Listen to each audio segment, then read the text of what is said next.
ગોવિંદભાઈ પટેલના પુત્ર તથા નિર્માતા દિગ્દર્શક હરીશભાઈ પટેલ અને સુશીલ અગ્રવાલ દ્વારા દેશ રે જોયા દાદા પરદેશ જોયા ભવ્ય પ્રીમિયરનું આયોજન કરાયું। 27 વર્ષ બાદ ફરી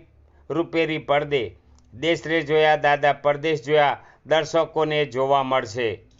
હૃદયસ્થ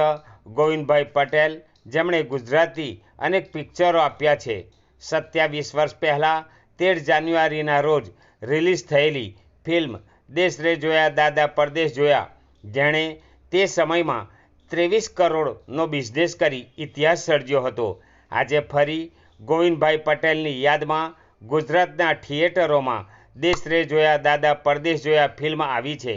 તેનું પ્રીમિયર યોજાયું હતું, જેમાં ફિલ્મના કલાકારો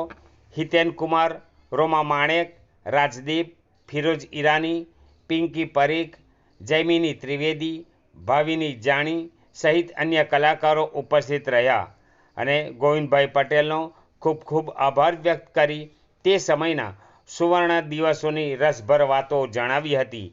અને આ ફિલ્મ ફરી દર્શકોના દિલ જીતશે તેવી આશ વ્યક્ત કરી હતી।